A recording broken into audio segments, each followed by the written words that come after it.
நாமத்தினாலே அருமையான சாரோனின் தரிசனம் டிவி சார்பாகவும் இந்த நற்செய்தி முழக்க ஊழியர்கள் சார்பிலும் உங்களை அன்போடு கூட வாழ்த்துகிறேன். கர்த்தர் இந்த அருமையான வேளையிலே உங்களோடு கூட தேவன் பேசுவாராக. அவன் ஜெபிக்கலாம். ஆண்டவரே, இந்த அருமையான ஆசீர்வாதமான நிலைக்காக நன்றி. தெய்வம் எங்களோடு கூட பேசுவீராக. ஏற்ற நேரத்தில் சமயத்துக்கு ஏற்ற வார்த்தைகளை கொடுக்கிற ஆண்டவர், விசேஷமாய் கூட ஆண்டவரே, இன்றைக்கு இந்த சாரோனின் தரிசனம் டிவி மூலமாக இதை பார்த்து கொண்டிருக்கிற ஒவ்வொரு நேயர்களோடு கூட, குடும்பத்தோடு கூட ஆண்டவரே, தனிப்பட்ட நபர்களோடு கூட கர்த்தரை பேசுவீராக. இயேசுவின் நாமத்தில் ஜெபிக்கிறோம் நல்ல பிதாவே, ஆமென் ஆமென். நம்ம இருக்கிற இடத்துல ஒரு வசனத்தை திருப்பிக் கொள்ளலாம். ஆமோஸ் தீர்க்கதரிசன புஸ்தகம் 9 அதிகாரம் 12 வசனத்துல கர்த்தருடைய ஆவியானவர் சொல்லுகிறார், அந்நாளிலே விழுந்து போன தாவீதின் கூடாரத்தை திரும்ப எடுப்பித்து அதன் திறப்புகளை அடைத்து அதை பழுதாய் போனதை சீர்படுத்தி பூர்வ நாட்களில் இருந்தது போல அதை ஸ்தாபிப்பேன் என்று இதை செய்கிற கர்த்தர் சொல்லுகிறார். எனக்கு அன்பானவர்களே, உங்க வாழ்க்கையில இதெல்லாம் விழுந்து போன தாவீதின் கூடாரத்தை போல இருக்கலாம். ஆனால் தெய்வம் அங்க சொல்லுகிறார், பூர்வ நாட்களிலே இருந்ததை போல அதை செய்கிற கர்த்தர். இன்றைக்கு உங்க வாழ்க்கையில எந்தெந்த சூழ்நிலையில விழுந்து போயிருக்கலாம். நோயின் பலவீனத்துல விழுந்து போயிருக்கலாம் உங்க கூடாரம், அல்லது பொருளாதாரத்துல உங்க கூடாரம் விழுந்து போயிருக்கலாம். இன்றைக்கு ஆண்டவராகிய கர்த்தர் ஆவியானவரோடு கூட பேசுகிறார். எந்த இடத்துல இந்த கூடாரங்கள் விழுந்து போனதோ அந்த கூடாரம் பூர்வ காலத்துல என்ன பலனோடு கூட இருந்துச்சோ, பூர்வ காலத்துல என்ன ஆசீர்வாதத்தோடு கூட இருந்துச்சோ, பூர்வ காலத்துல எந்த அளவு அந்த கூடாரங்கள் ஸ்ட்ரென்த்தா பலனா இருந்துச்சோ, அந்த பலனை, அந்த ஆக்கத்தை, அந்த ஆசீர்வாதத்தை, அந்த ஞானத்தை அந்த கூடாரத்துக்கு, உங்க சரீரமாக கூடாரத்துக்கு, குடும்பமாக கூடாரத்துக்கு ஆண்டவர் இன்றைக்கு தருவதற்கு வல்லவராக இருக்கிறார். முதலாவதாக இந்த தாவீதின் கூடாரம் எங்கே விழுந்தது என்று சொல்லி நாம பார்க்க போறோம். இந்த தாவீதின் கூடாரம் முதலாவது விழுந்தது எங்க விழுந்ததுன்னா, இது குடும்பத்தால தள்ளப்பட்ட ஒரு தாவீதின் கூடாரம். என அன்பானவர்களே, இந்த நிகழ்ச்சி மூலமா எங்களை பார்த்து கொண்டிருப்பீர்கள், மிகுந்த சந்தோஷம். முதலாவது தாவீதின் கூடாரம் விழுந்தது எங்கே என்று சொல்லி பார்த்தோம் என்று சொன்னால், இது குடும்பத்தால புறக்கணிக்கப்பட்ட தள்ளப்பட்ட கூடாரம். ஒருவேளை உங்க குடும்பத்துல நீங்க தள்ளப்பட்ட கூடாரமா இருக்கலாம். அன்றைக்கு தாவீதின் கூடாரத்தை ஆண்டவர் திரும்பவும் எழுப்பித்தார். அந்த தாவீதின் கூடாரத்தை பூர்வ நாட்களில் இருந்தது போல ஆண்டவர் மாற்றினார். முதலாவது தாவீதின் கூடாரம் விழுந்த இடம் எங்க விழுந்துச்சுன்னா, இது குடும்பத்தால தள்ளப்பட்ட கூடாரம். எங்க இந்த குடும்பத்தால தள்ளப்பட்ட கூடாரம்? வாசிக்க கேட்போம். 1 சாமுவேல் 16வது அதிகாரம் 11வது வசனத்தை நம்ம வாசிக்க கேட்கலாமே. ஒரு வீட்டுக்குள்ள ஒரு தீர்க்கதரிசி நுழைகிறார். ஈசா தீர்க்கதரிசிக்குள்ள போகிறாரு சாமுவேல் தீர்க்கதரிசி. அவர் பார்த்து தாவீதோட தகப்பனாரை பார்த்து கேட்கிறார். என்ன கேட்கிறாரு? ஈசாயை பார்த்து, உன் பிள்ளைங்க இவ்வளவுதானாப்பான்னு கேட்கிறாரு. வாசிங்க. அதற்கு அவன், எல்லாத்துக்கும் இளையவன் ஒருத்தருக்கிறான், அவன் நாடுகளை மேய்த்து கொடுக்கிறான் என்றான். இந்த மனுஷன் கேட்கிறாரு, தீர்க்கதரிசி கேட்கிறாரு, உனக்கு பிள்ளைங்களே இவ்வளவுதானான்னு சொல்லி. குடும்பத்துல அந்த ஈசா தாவீதோடு கூட பறந்தவர்கள் அநேகர், நமக்கு நல்லா தெரியாது, கூட இருக்கிறான். ஆனா அந்த மனுஷனை கடைசி இந்த வாலிபனை அவங்க எங்க அனுப்பிட்டாங்கன்னா, ஆடுகளை மேய்க்க அனுப்பிட்டாங்க. குடும்பத்தால் தள்ளப்பட்ட கூடாரம். இவன் பிறந்த இடம் இங்க பெத்லகேம்ல பிறந்த, அப்பத்தின் வீட்டுல பிறந்த ஒரு வாலிபன். இந்த குழந்தை அழகான குழந்தை, ஆனால் புறக்கணிக்கப்பட்ட, வீட்டால புறக்கணிக்கப்பட்ட ஒரு தாவீதின் கூடாரம். இன்றைக்கு உங்க வாழ்க்கையில ஒருவேளை பிரதர், நான் நல்லா இருக்கிறேன், நல்லா அழகா இருக்கிறேன், ஆனா எங்க சொந்த குடும்பம் என்ன புறக்கணிச்சிருக்குன்னு சொல்லியிருக்கான். ஆனா உங்க வாழ்க்கையில இந்த ஆமோஸ் 9:12 நடக்கும். முதலாவது இந்த கூடாரம் எங்க விழுந்துச்சு? குடும்பத்தால புறக்கணிக்கப்பட்ட தள்ளப்பட்ட தாவீதின் கூடாரம். ஆண்டவர் அந்த கூடாரத்தை தேடி வந்தார். இன்றைக்கு உங்க கூடாரத்துல, இந்த குடும்பமாகிய கூடாரத்துல நீங்கள் புறக்கணிக்கப்பட்டிருக்கலாம், உறவுகளால புறக்கணிக்கப்பட்டிருக்கலாம், கூட பிறந்த சகோதரால புறக்கணிக்கப்பட்டிருக்கலாம். ஏன் சொந்த தகப்பனே தாவீதுன்ற ஒரு பிள்ளை இருக்குதுன்றத தீர்க்கதரிசியாகிய சாமுவேலுக்கு அடையாளம் காட்ட முன் வர மனம் இல்லை. அந்த கூடாரத்தை தேடி ஆண்டவர் வருகிறார். அந்த கூடாரத்தை தேடி இந்த சாமுவேல் தீர்க்கதரிசி வந்தாரு. இன்றைக்கு உங்களை தேடி இந்த ஆண்டவருடைய கர்த்தருடைய வார்த்தை தரிசனம் டிவி மூலமாக உங்களோடு கூட பேசிக் கொண்டிருக்கிறார். அடுத்ததாக இந்த தாவீதின் கூடாரம் எங்க விழுதுன்னு சொன்னால், ஒரு வனாந்திரத்துல இந்த கூடாரத்தை உயிரோடு கூட விழுங்க பார்க்கிற சம்பவம். இன்னைக்கு நம்ம பல நேரத்தில் நினைக்கிறோம், ஆண்டவரே என் கூட இருக்கிற மனுஷங்க, என் கூட இருக்கிற சூழ்நிலைகள், நான் வேலை செய்யற இடங்கள் என் உயிரோடு கூட விழுங்க பார்க்குது ஆண்டவரே. நம்ம எந்த நிலைமையில இருந்தாலும் நம்ம கூடாரத்தை ஆண்டவர் மறுபடியும் எழுப்பி கட்டுகிறவர். வாசிக்கலாம் 1 சாமுவேல் 17வது அதிகாரம் 34 வாசிக்கலாமே. சாவீது சமயம் பார்த்து, இப்ப சவுலும் தாவீதும் பேசிக் கொண்டிருக்கிற ஒரு சம்பவம். எங்க இந்த வனாந்திரத்துல தாவீது ஆடுகளை மேய்த்து கொண்டிருக்கிறார். அப்ப நடந்த சம்பவத்தை தாவீது சவுலோடு கூட பேசுகிறார். எப்படி பேசுறாங்க பாருங்களேன். உம்முடைய அடியான் என் தகப்பனுடைய ஆடுகளை நான் மேய்த்துக் கொண்டிருக்கிற போது ஒரு விசை ஒரு சிங்கமும் வந்து மந்தையில் இருக்க ஒரு ஆட்டை பிடித்து கொண்டது. நான் அதை தொடர்ந்து போய் அதை அடித்தேன், அதை அதனுடைய வாய்க்கு தப்பு வைத்தேன். கொஞ்சம் யோசிச்சு பாருங்களேன். அந்த சிங்கமும் கரடியும் பல மந்தைகளை பார்த்து விசிட் பண்ணதான். ஏன் ஆட்டோட வாசனையை பார்த்து அந்த ஒரு ஆட்டை பிடிக்கும். மறுபடியும் இந்த மேய்ப்பர்கள் கையில் வச்சுக்க தடியால அந்த சிங்கத்தையோ அந்த துஷ்ட மிருகத்தையோ தரத்தி விடுவாங்க. இது வழக்கம், எல்லாருடைய மேய்ப்பர்கள் செய்யற வேலை. ஆனால் அதே நோக்கத்தோடு கூட தான் அந்த கரடியும் அந்த சிங்கமும் வருது. வந்து என்ன பாக்குது, ஏப்பா உங்க மந்தையில ஒரு ஆட்டை நான் கூட்டிட்டு போயிடுறேன் விட்டு அப்படின்னு வருது. ஆனா எல்லா மேய்ப்பனும் அந்த ஒரு ஆட்டுக்குட்டியை ஒரு ஆடையை விட்டுருவாங்க, தரச்சு விட்டுருவாங்க, அதோட போயிட்டு போடின்ட்டு. ஆனா இந்த தாவீது அப்படி விடல. என்ன பண்றானா, துரத்தி கொண்டு போறான், அது வாய்க்கு தப்பு வைக்கிறான், அது இவன் மேல பாய பாக்குது பாருமா சிஸ்டர். நான் இந்த சிங்கமும் கரடியும் என்ன பண்றா, சிங்கம் ஒரு தாவீது மேல பாயுது. எப்பா இன்னும் ஆட்டோட விடுவேன்னு பார்த்தா பரவாயில்லன்னு பார்த்தா நீ என்ன துரத்திட்டு வரிய. ஆண்டவர் சத்துருக்களை துரத்துவதற்கு உங்களுக்கு பலனை தருவார். அல்லேலூயா. நீ எந்த சூழ்நிலை இருந்தாலும் ஆண்டவர் சத்துருக்களை மேற்கொள்வதற்கு பலன் தருவார். இந்த தாவீது வாந்தரத்துல உயிரோடு கூட விழுங்க பார்த்த கூடாரம். முதலாவது கூடாரம் வீட்டால புறக்கணிக்கப்பட்ட தள்ளப்பட்ட கூடாரம். ஆண்டவர் நினைத்தாரு. அடுத்தது இந்த கூடாரம் இந்த உயிரோடு கூட வனாந்திரத்தை விழுங்க பார்த்த கூடாரம். அடையாளமே தெரியாது. யாரால இந்த கூடாரம் விழுந்து போச்சு, யாரால அந்த கூடாரம் செத்து போச்சு, எந்த சிங்கம் எந்த கரடி எதுவுமே அடையாளமே இருக்காது. No proof. ஆனா அப்படிப்பட்ட நேரத்துல இந்த கரடி இந்த தாவீதின் கூடாரத்து மேல ஏறுது பாருங்க. அப்பொழுது உங்களுடைய அடியான் அந்த கரடி வாசிங்க சிஸ்டர். அது பாக்குது, அந்த சிங்கம் பாக்குது, பரவாயில்லப்பா வாட்டை நீ வச்சுக்க, நான் போய் ஓடி போய் ட்ரை பண்ணுது. ஆனா பாருங்க இந்த தாவீதின் கூடாரம் அதை விடவில்லை.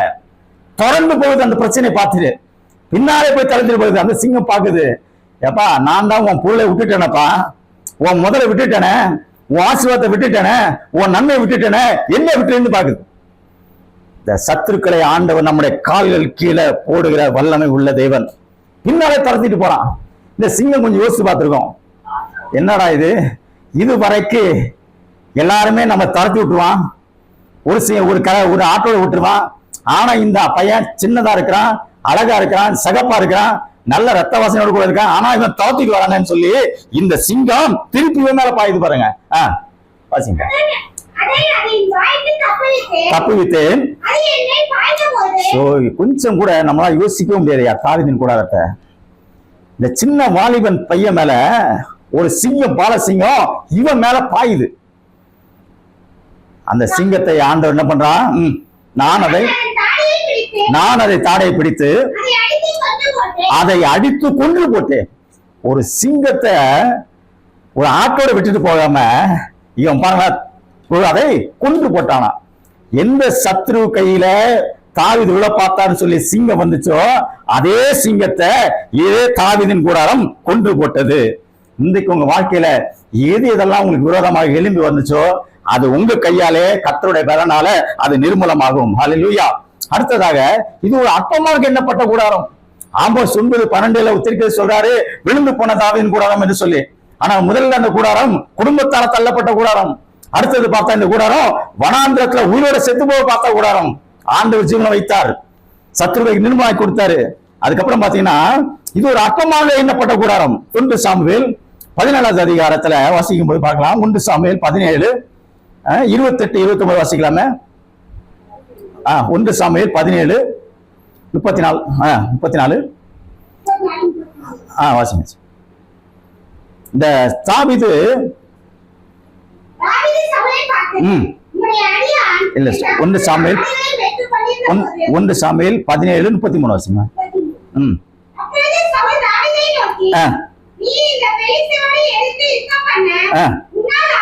உன்னால் ஆகாதுன்னு சொல்றதுக்கு முன்னாடி நீங்க அதை பாத்தீங்கன்னா 28 29 பாத்தீங்கன்னா 25 26 வாசிங்கன்னா தாவீது அந்த யுத்த காலத்துக்கிட்ட வர்றாரு. வாசிங்கம்மா 17 28 29 வாசிங்களேன். ஒரு தாவீது யுத்த காலத்துக்கு வந்து அண்ணங்காரருக்கு ஃபுட்டு ஸ்நாக்ஸ் கொடுப்போ வர்றாரு. வரும்போது அவங்க சகோதரர் பேசுறாங்க, என்ன பேசுறாங்கன்னா, வந்தபோது மூத்த சகோதரனாகிய எலியாப் கேட்டபோது,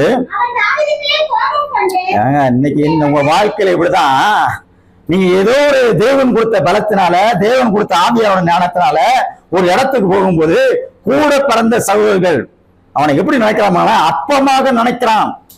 ஏன்டா இங்க ஒண்ணு கேட்கலாம் பாருங்களேன். அப்பமாக நினைத்தப்பட்ட கூடாரமா நீங்க இருக்கலாம். ஆனா இன்னைக்கு உங்க கூடாரங்கள் எங்கெல்லாம் விழுந்து போச்சோ அதை ஆண்டவர் மறுபடியுமாக ஆண்டவர் அதை பூர்வ காலத்துல இருந்தது போல ஆண்டவர் வெளிப்படுத்துறான். வாசிங்க சார், வாசிங்கம்மா. அவன் தாவீது மேல் கோபம் கொண்டு, நீ இங்க வந்தது என்ன? என்ன கேள்வி கேட்பாங்க. உன அப்பமா நினைக்கிறான், உன்கிட்ட கொடுத்தது கொஞ்சம் ஆடுதானப்பா, நீ அந்த கொஞ்சம் ஆடை எங்க விட்டு வந்த? யுத்தத்தை பார்க்கலவா வந்த? உன் துணிகரத்தையும் எல்லாத்திலையும் கடைசி பையன் கேட்கிற கேள்வி பாருங்க. எல்லாத்திலையும் மூத்தவர் சொல்ற கேள்வி கேட்கிறான், எல்லாத்தையும் கடைசிக்காரனை பார்த்து சொல்ற அவரு. உன் துணிகரத்தையும் இருதயத்தினுடைய அகங்காரத்தை நான் அணுவேன் என்றான். அதற்கு தாவீது, இப்ப நான் செஞ்சது என்னப்பா? நான் வந்ததற்கு முகாந்திரம் இல்லையா என்று சொல்லி வேறொரு இடத்துல திரும்பி, இந்த அவன் தாவீது அங்க போகும்போது சொந்த சகோதரால இது அற்பமாக நினைக்கிற ஒரு கூடாரம். இந்த விழுந்து போன கூடாரம் தாவீதின் கூடாரம். முதல்ல குடும்பத்தால தள்ளப்பட்ட கூடாரம், அடுத்தது வனாந்திரத்துல உயிரோடு கூட விழுங்க பார்த்த கூடாரம், அடுத்தது பாத்தீங்கன்னா இந்த கூடாரம் அற்பமாக எண்ணப்பட்ட கூடாரம். 4வது ஒரு கூடாரம், இந்த கூடாரம் ராஜாக்களால அழிக்க பார்த்த கூடாரம். உங்க வாழ்க்கையில, உங்க சூழ்நிலைகளில இன்றைக்கு நடைமுறை சூழ்நிலைகள் உலகம் முழுவதும் அநேக ராஜாக்களால சூழ்நிலைகள் அழிக்கப்படுகிற கூடாரத்தை போல நம்ம கூடாரங்கள் இருக்கலாம். ஆனால் அந்த அழிக்கப்படுகிற கூடாரத்தையும் தேவனுடைய ஆவியானவர் நம்ம பூர்வ காலத்துல இருந்ததை போல ஆண்டவர் பலப்படுத்துவார். வாசிக்கலாம். 1 சாமுவேல் 23வது அதிகாரம் 26வது வசனத்துல, தாவீதை அழிக்க வேண்டும் என்பதற்காக சவுல் ராஜா திட்டமிடுகிறார். சவுல் ராஜா தாவீது ஒரு சாதாரண ஆளு, ஆனா அழிக்க திட்டமிடுறாரு பாருங்களேன். சவுல் மலையின் இந்த பக்கத்திலையும் நடந்தார்கள். சவுலுக்கு தப்பி போக தாவீது தீவிரித்த போது சவுலும் அதன் மனுஷரும் பிடிக்கத்தக்கதாய் அவர்களை வளைத்து கொண்டார்கள். மனுஷன் தாவீது எங்க தப்பிச்சு முடியல. எனக்கு அன்பானவர்களே, இன்னைக்கு ஒருவேளை இந்த மாதிரி சத்துருடைய கைகளில இந்த பக்கமா போக முடியல, அந்த பக்கமும் முடியல, மலைக்கு இந்த பக்கம் அவங்க சொல்லிக்கிட்டாங்க, அந்த பக்கம் சொல்லிக்கிட்டாங்க, உங்க பிரச்சனையில இன்றைக்கு ஆண்டவனோடு கூட பேசுகிறாரு. நீங்க எந்த பக்கத்துல எந்த ராஜாக்களால சூழப்பட்டு இருந்தாலும் தேவன் ஒரு வழிவாசல்களை இன்றைக்கு இந்த சாரோனின் தரிசனம் டிவி மூலமாக உங்களுக்கு அதை திறந்து கொடுப்பார். தாவீதுக்கு திறந்து கொடுத்தாரு. இந்த ராஜாக்களை அழிக்க பார்த்த கூடாரம் உண்மைதான். ஆனா அந்த ராஜாக்கள் அழிக்க பார்த்த கூடாரத்துல தேவன் அங்க ஒரு ஆள் அனுப்புறாரு பாருங்க. இப்ப தாவீதால முடியாது. நம்முடைய மனுஷ யுகத்துல அந்த காரியத்துல நம்ம தப்பிச்சு வெளியே வர முடியாது. ஆனால் கர்த்தரங்க தாவீதுக்கு ஒரு ஆள் அனுப்புவார் பாருங்களேன். வாசிங்க சார், தொடர்ந்து வாசிங்க, தொடர்ந்து வாசிங்க, அதே தொடர்ந்து வாசிங்க. சவுல் மலை இந்த பக்கத்திலையும் நடந்தார்கள். சவுலுக்கு தப்பி போக தாவீது தீவிரித்த போது பிடிக்கத்தக்கதாய் இந்த வார்த்தை, இந்த வசனம் போல உங்களை சத்துருக்கள் வளைந்து கொண்டிருக்கலாம். நடக்கிறது என்ன சம்பவம் பாருங்க. அடுத்த வசனத்துல, அடுத்த வசனம் அதே வசனம் வாசிங்க, தொடர்ந்து வாசிங்க. அந்த சமயத்தில் ஒரு ஆள், இன்னைக்கு உங்க சூழ்நிலை எப்படி வேணாலும் இருக்கலாம். அந்த சமயத்தை, அந்த சந்தர்ப்பத்தை மாற்றி போடுறதுக்கு ஒரு நபரை ஆண்டவர் அனுப்புவார். இந்த மனுஷனுடைய பேர் இல்ல, அந்த ஒரு நபரோட பேர் இல்ல. அந்த சமயத்துல தாவீதாலையும் தாவீது ஆட்களாலையும் சவுல் ராஜாக்கள் இருந்து தப்பிக்க முடியாத சூழ்நிலை இல்ல. That is no possible. ஆனா அந்த இடத்துல ஒரு இம்பாசிபிளான சூழ்நிலையில ஒரு மனுஷன் அங்க வர்றாரு பாருங்களேன். அவன் யாருன்னே தெரியல. வந்து என்ன சொல்ல பாருங்களேன், ராஜாவை பார்த்து கேட்கிறான், எப்பா நீ சீக்கிரமா வாப்பாடின்றான். ஏன்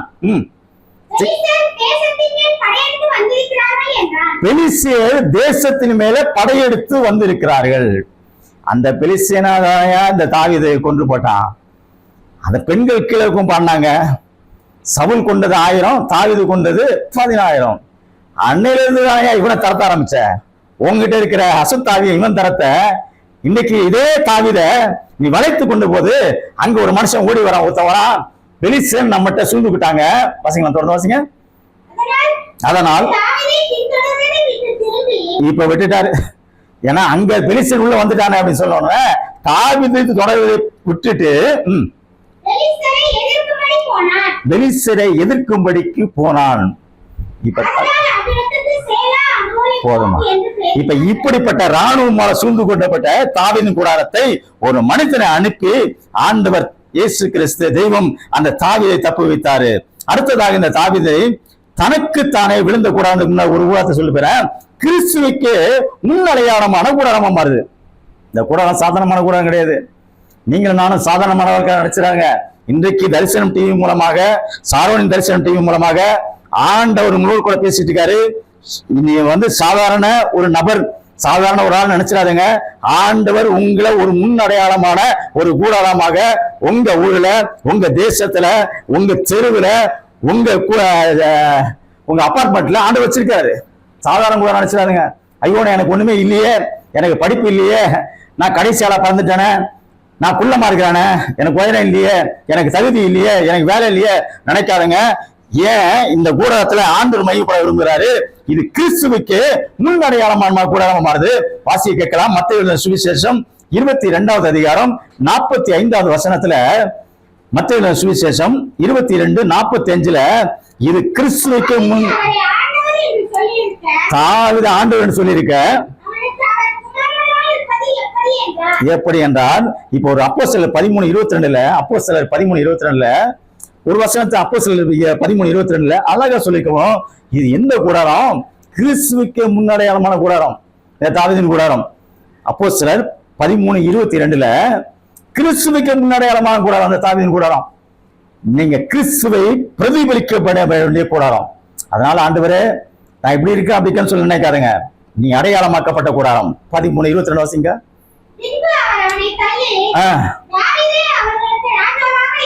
ஏற்படுத்தி தாவீதை கண்டேன், கெத்தமானவெல்லாம் செய்வான் என்று சொல்லி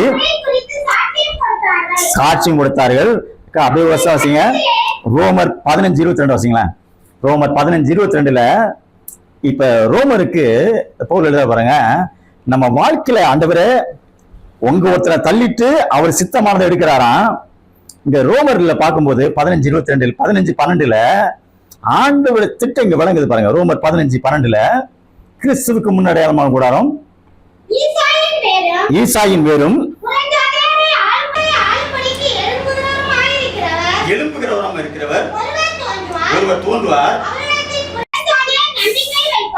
இது யார்? இது தாவீதின் கூடாரம் தான். நீங்க நினைக்கலாம், ஆண்டவரே ஏதோ ஒரு தரிசன டிவி இன்னைக்கு பார்த்துட்டு இருக்க ஆண்டவரே, சாரவன் தரிசன டிவிய அப்பா பேரை சொல்லி பையன் பேரையும் அடையாளமாக்கப்பட்டாரு. அடுத்தது இந்த கூடாரம் எப்படிப்பட்ட கூடாரம்னா தூஷிக்கப்பட்ட கூடாரம். இந்த தூஷிக்கப்பட்ட கூடாரமா நீங்க இருக்கலாம். 2 சாமுவேல் 16வது அதிகாரம் 6, 7, 8ல தாவீது ராஜா பயணப்பட்டுக்கிட்டே வந்துட்டே இருக்காரு. ராஜா வந்துகிட்டே இருக்காரு. அங்க ஒரு சீமையின் ஒரு மனுஷன் வரான். வந்து அவன் என்ன பண்றான்னா, ரத்த பிரியனே செத்து போடுன்றான். 2 சாமுவேல் 16, 6, 7, 8ல.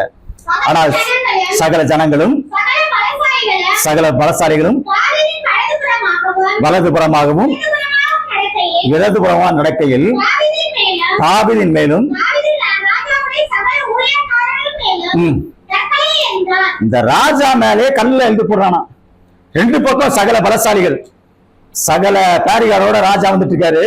அவனை பார்த்து சீமையை சொல்றான், எப்பா நீ செத்து போன்றான்.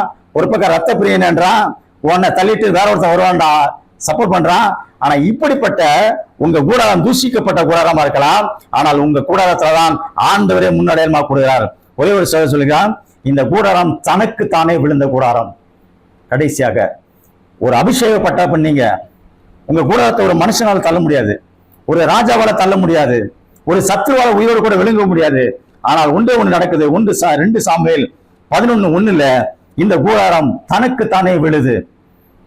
நல்லா மறந்துடாதுங்க.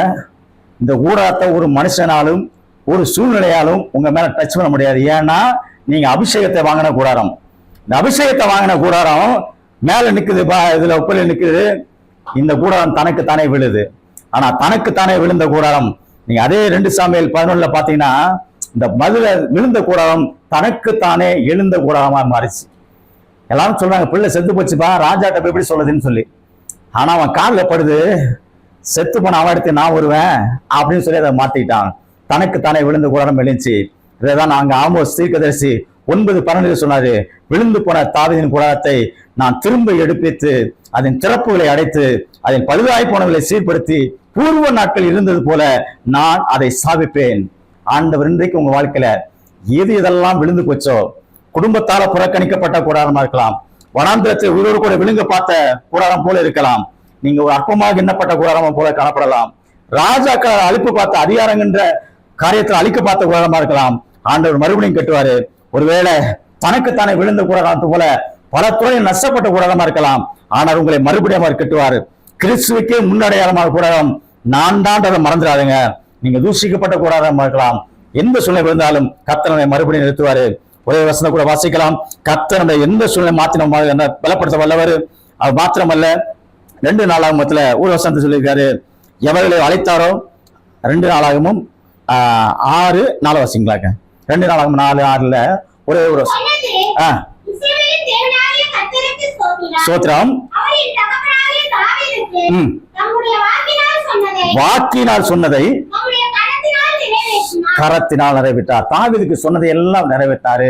இன்றைக்கு உங்க வாழ்க்கையில அவர் சொன்னதை நிறைவேற்றுவாராக. கண்ணில் முடி செபிக்கலாம். நல்ல ஆண்டவரே, நல்ல அருமையான வார்த்தைக்காக ஸ்தோத்திரம். தாவீதோட விழுந்து போன கூடாரத்தை ஆண்டவர் மறுபடியும் எடுத்து ஆண்டவரே கட்டுவேன், சீர்படுத்துவேன் சொன்ன ஆண்டவர், இன்றைக்கு ஆண்டவரே இந்த சாரோனின் தரிசனம் டிவி மூலமாக பார்த்த ஒவ்வொரு குடும்பத்துக்குள்ள ஆண்டவரே எந்தெந்த கூடாரங்கள் விழுந்து போச்சோ அதை ஆண்டவர் மறுபடியும் ஆண்டவரே சீர்படுத்துவீராக, சிறப்படுத்துவீராக, பழுதுகளை அப்புறப்படுத்துவீராக, மாற்றி ஆண்டவரே பூர்வ நாட்களில் அது இருந்த பலத்தை கத்த தந்து ஆஸ்வதிப்பீராக. எல்லா கணத்தையும் எல்லா மகிமையும் ஆண்டவர் உமக்கு ஒருவருக்கு செலுத்துகிறோம். இயேசுவின் மூலம் ஜெபிக்கிறோம் நல்ல பிதாவே, ஆமென். நான் உன்னை ஆசீர்வதித்து உன் பேரை பெருமைப்படுத்துவேன். நீ ஆசீர்வாதமாயிருப்பாய். நான் உன்னை ஆசீர்வதித்து உன் பேரை பெருமைப்படுத்துவேன். நீ ஆசீர்வாதமாயிருப்பாய்.